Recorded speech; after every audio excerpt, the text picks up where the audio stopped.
¿Qué tal? Muy buenas tardes. Estamos de regreso en nuestro quinto episodio de esta tercera temporada. Carlos, ¿cómo te va? Muy bien, muy bien. Pues a mí excelente. Espero que ustedes también. Y pues Carlos, pues seguimos en esta conversación con la maestra Janet Salvador, que es profesora actualmente del Instituto Nacional de Salud Pública y de la Universidad Anáhuac, experta en evaluación y particularmente, como ella misma se autodefine, evaluangelizadora, es decir, que le importa difundir, que está muy imbuida o está muy interesada en difundir los beneficios y en hacer que más y más personas se interesen por esta actividad, como en esta fase del ciclo de la política, que es la evaluación de políticas. Janet, ¿cómo estás? Muy buenas tardes. ¿Qué tal, Ángel? Muy buenas tardes. Hola, Carlos. Hola, querida Janet. Un abrazo. Pues Carlos, Janet, la semana pasada o en el episodio pasado dejábamos una pregunta en el aire, a lo cual yo quisiera también meter un poquito mi cuchara. Carlos te preguntaba al final, después de que nos explicaste qué implicaba la evaluación participativa, este enfoque distinto de lo que nos hemos acostumbrado a escuchar o a analizar como una evaluación, este enfoque de la evaluación participativa ya nos explicabas y Carlos dejaba ahí en el aire la pregunta de cuál es el enfoque metodológico, los componentes metodológicos de la evaluación participativa. Pero antes de eso, yo te quisiera preguntar, Janet, ¿qué tantas posibilidades o qué tanta apertura, facilidad u obstáculos has encontrado para esta perspectiva de la evaluación? Porque al escucharte la semana pasada o en el episodio pasado, pues esto implica realmente un cambio completo de lógica de algo que tú misma mencionabas, ¿no? Ya no llamarle beneficiarios, sino participantes de los programas. Esto de que las personas te respondan o que te digan cuándo sería mejor que recibieran, por ejemplo, los recursos que una intervención pública otorga. Y lo digo ¿por qué? Porque en el año pasado, a raíz de la pandemia, con este enfoque o con este cambio de las políticas públicas por parte del gobierno, pues empezaron a hacer administraciones trimestrales, bimestrales, que en parte pues ayudaban para que la gente se mantuviera en casa, pero pues sin considerar, es una decisión más de arriba hacia abajo que una decisión de abajo hacia arriba, que es lo que propondría el enfoque participativo, ¿no? Yo por eso adicionando a la pregunta de Carlos es preguntar ¿qué tanta factibilidad o facilidad se tiene para implementar este nuevo enfoque de de la evaluación? Muchas gracias, Ángel. Mira, este enfoque no es tan nuevo. Tendrá, no sé, unos 30 años tal vez que existe, pero no es un enfoque que esté tan aceptado a nivel gubernamental, precisamente porque implica que haya este cambio y en vez de que sea de arriba hacia abajo, estaríamos hablando de abajo hacia arriba, Y se precisamente. descentraliza el poder, ¿no, Janet? Claro, claro. Entonces, tú puedes ver, tú puedes analizar cuando se hablan de enfoques participativos, cómo muchas veces se manipula el concepto y te dicen, bueno, vamos a abrir una consulta y ya con esto están ustedes participando. Pero, ¿qué pasa con los resultados de la consulta? ¿Qué pasa con las preguntas que se ponen en la consulta? ¿Sí? Entonces, cuando se decide hacer una evaluación participativa, también las personas tomadoras de decisiones que van a definir qué tipo de evaluación se hace o a decidir que sea una evaluación participativa, también pueden decidir a partir de dónde o qué tramos del ciclo de la evaluación se abren a la participación y cuáles se reservan para los tomadores de decisiones, ¿no? Entonces, nosotros podemos encontrar que hay experiencias en diversas partes del mundo, principalmente en América Latina, es donde hay más experiencias de evaluación participativa, en los cuales te dicen, vamos a hacer el diseño de la evaluación tomando en cuenta las opiniones de las personas que reciben los bienes y servicios del programa, de quienes están a cargo de la ejecución, de asesores de la academia, pero vamos a contratar un grupo de evaluadores que se encarguen de hacer la recopilación de la información y el análisis de la información con base en las preguntas de evaluación definidas por el grupo que está incorporando a los diversos actores que se relacionan con el programa. Esa es una forma de hacer evaluación participativa. Otra forma también puede ser que, por el contrario, te digan, a ver, yo te doy las preguntas de evaluación, yo te doy los términos de referencia y ahora sí, forma tu grupo de evaluación con personas usuarias del programa, con personas ejecutoras del programa y sacan la información, hacen el levantamiento, lo analizan, lo sistematizan, etcétera, pero yo estoy controlando qué es lo que vas a preguntar, ¿no? Entonces, es importante que quien dirige un programa, quien es el responsable o la responsable de la ejecución de un programa, de dar resultados, pueda tener también este enfoque, esta visión de apertura para poder implementar y aceptar que se implemente una evaluación de este tipo. Es fundamental, porque si no se otorga toda esta transparencia, no se puede llevar a cabo una evaluación participativa, ¿no? Muy bien. Estimada Janet, ¿tú cuántos elementos consideras que son los mínimos para hacer una evaluación participativa? Es decir, se necesita un grupo de trabajo, se necesita tener asignado ya una evaluación, o nosotros podemos hacer una evaluación con los beneficiarios o con las personas participantes desde que se esté implementando. ¿Tú qué elementos mínimos le pones? ¿Es caro? ¿Hay algún tema en específico que sea más fácil? Por ejemplo, el tema de género, el tema de los jóvenes, el tema del agro, de lo ecológico. ¿Qué elementos son los mínimos y en qué entornos es más favorable? ¿No? Ok, empiezo con la última pregunta. ¿En qué entornos es más favorable? ¿En proyectos? Sí, en proyectos, porque los proyectos están más acotados. Pequeñitos, ¿no? Más pequeños. Ajá, sí. Exacto, perfecto. Desde el ámbito gubernamental, proyectos municipales o programas municipales sería ideal hacerlos, porque siempre el ámbito local es el que tiene mucho mayor contacto con la ciudadanía. Yo he tenido la experiencia de hacerlos a nivel estatal y yo creo que lo más complejo sería hacerlos a nivel nacional. ¿Y tú crees que la tecnología esté ayudando a eso? ¿O lo obstaculiza o lo confunde? ¿Tú cómo ves?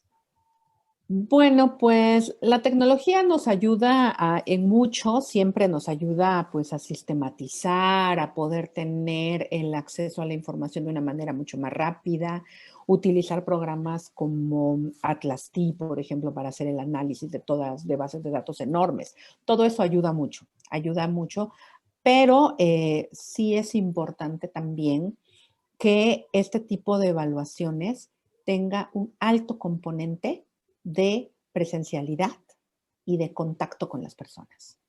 Eso tú dirías que es uno de sus ingredientes principales, uno Sí, de sus claro, componentes, ¿no? Sí, hablando de cuáles son los componentes, bueno, yo te voy a decir, ¿no? Lo primero que se tiene que hacer, bueno, pues es tomar la decisión de hacer una evaluación participativa. Ese es lo primeritito. Una vez que se toma la decisión de hacer una evaluación participativa, tendríamos que saber qué intervención, qué programa, qué proyecto y qué parte de ese proyecto o programa se va a evaluar. Porque pudiera ser que se evaluara no un programa completo, sino un componente de un programa, una actividad dentro de un programa. ¿Sí?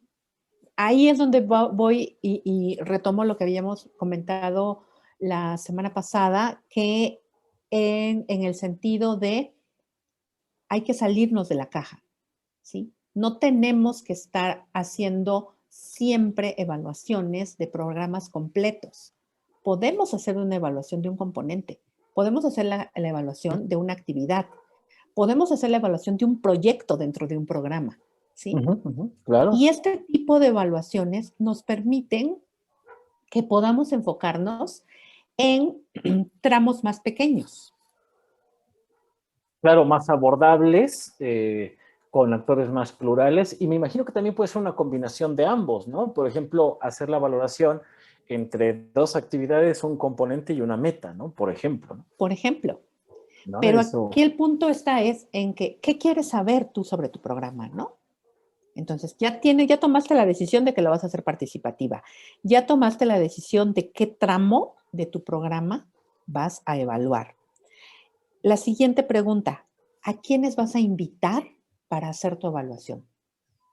Y no me refiero a qué persona experta en evaluación, sino a qué actores de tu programa In vas situ, a ¿no? convocar para que formen parte del equipo evaluador que va a llevar a cabo todo este proceso evaluativo. Es decir, personas de gobierno, personas que reciben el financiamiento, la transferencia, el bien y servicio, algunas personas operadoras, o sea, gente in situ, ¿no? Por así decirlo. Así es, así Ah, es. mira qué interesante.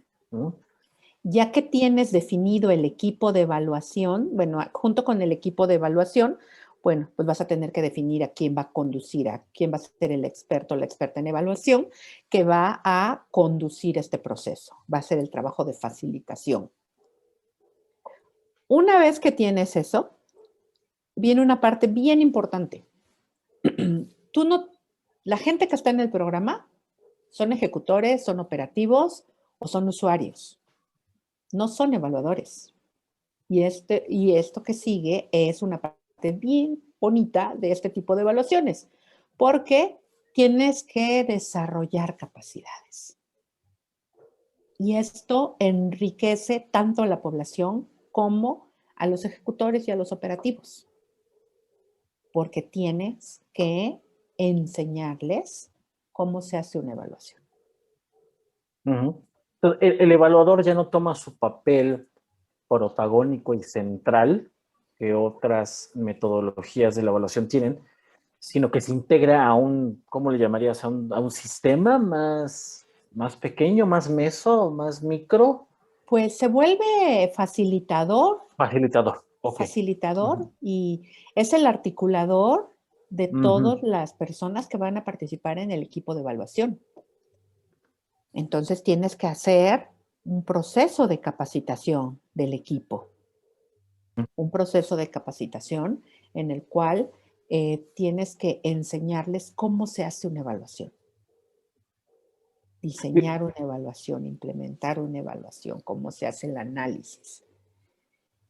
Oye, perdón, un paréntesis. Esto tú ya lo enseñas a nivel, por ejemplo, de licenciatura o posgrado, ¿cierto? Sí, en el programa del Instituto Nacional de Salud Pública, en el programa de doctorado, en una de las materias, sí doy esta parte de diseño de evaluaciones, pero no de evaluaciones participativas. Perfecto. Pues es que el tema está muy interesante, ¿no? ¿Cómo ves, Ángel? Bueno, perdón, te corté la palabra, Janet. Adelante. No, sí, te escuchamos, Ángel. No, pensé que ibas a continuar, Janet.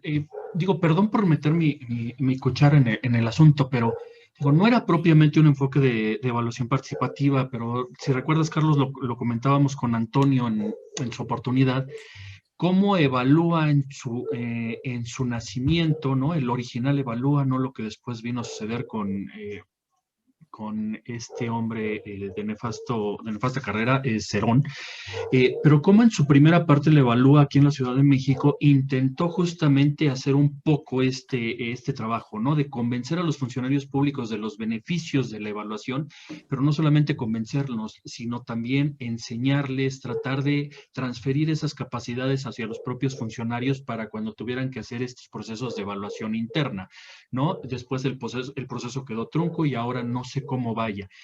¿Cómo ves, Janet, aparte de lo que tú haces dentro de tu, pues este proceso de evangelizar, qué tanta recepción se tiene o qué tanta, más que recepción, qué tanta colaboración de otros ámbitos en otros espacios has visto para este enfoque?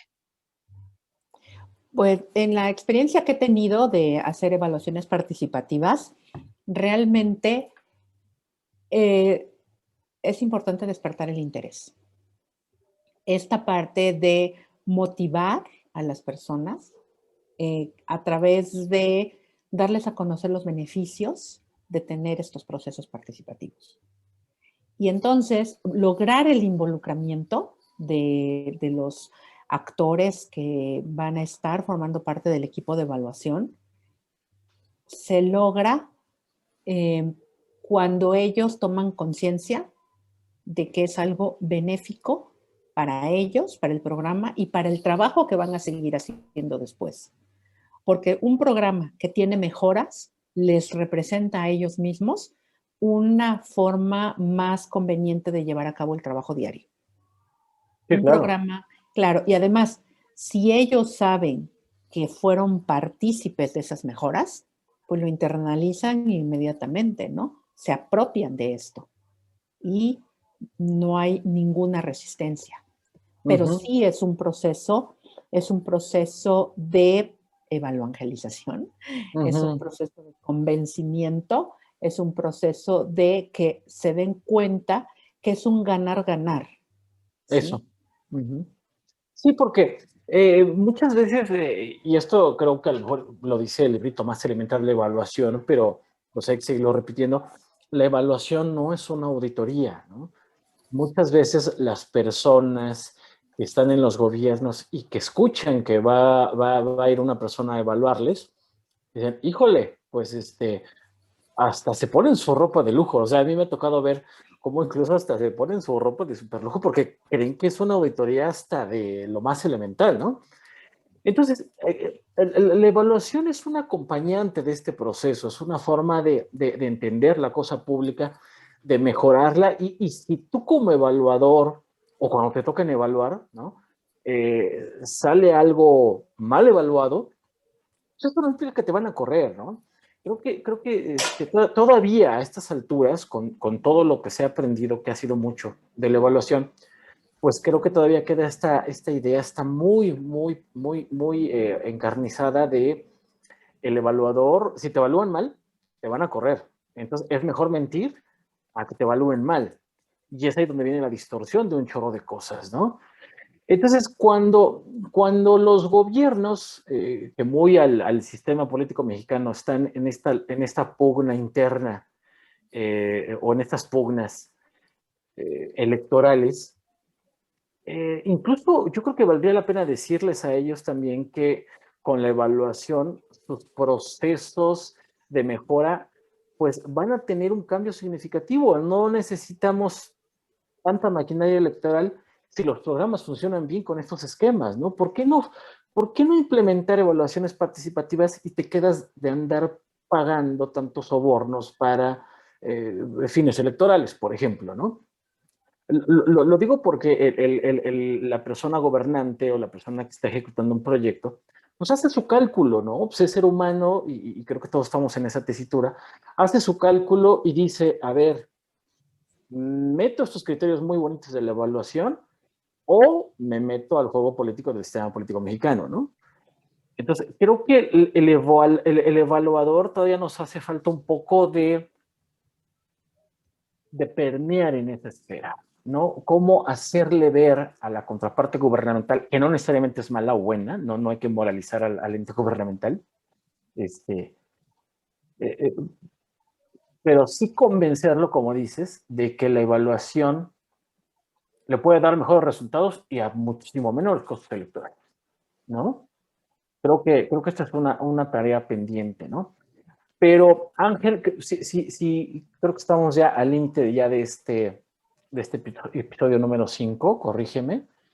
Y por qué le quería preguntar a Janet, pues, ¿cuál es el futuro de la evaluación en la región? Porque pues, ella también, aparte de ser una evaluadora que está muy de cerca en los municipios y en las entidades federativas, pues también lo está a nivel nacional y a nivel latinoamericano, ¿no? Entonces yo le quería preguntar un poco esto, pero creo que ya estamos al tiempo, ¿no? Así es, Carlos, ya llegamos al límite, entonces sería cuestión de Uy, preguntarle a Janet si tuviera la oportunidad de por acompañarnos en favor. una tercera cápsula. Pues encantada. Ustedes Sí, invítenme, yo sigo, sí. Ah, perfecto, perfecto, perfecto. ¿no? Pues vamos cerrando este, Ángel. Bueno, adelante, adelante, Ángel. Pues muy bien, entonces pues no nos quedaría justamente más que cerrar para dejar en el suspenso la siguiente cápsula en donde hablaremos de eso, y por ahí también yo quisiera preguntarle justamente por su experiencia con el tema de las recomendaciones, ¿no? Una evaluación sin recomendaciones es de mera literatura, pero justamente las recomendaciones, qué tanta recepción? Pero bueno, me reservo mejor la pregunta para la siguiente cápsula. Pues Carlos y Janet, pues muchísimas gracias. No queda más que cerrar esta, despedirnos, agradecer a las Gracias, personas que Ángel. nos escuchan y solicitarles pues que sigan al pendiente de las cápsulas que vamos a seguir produciendo, ¿no? Pues muchas gracias, Carlos, muchas gracias, Janet, y hasta la próxima. Gracias, Janet. Gracias, Nos Carlos. vemos a la Gracias, Ángel. próxima. Hasta la próxima. Hasta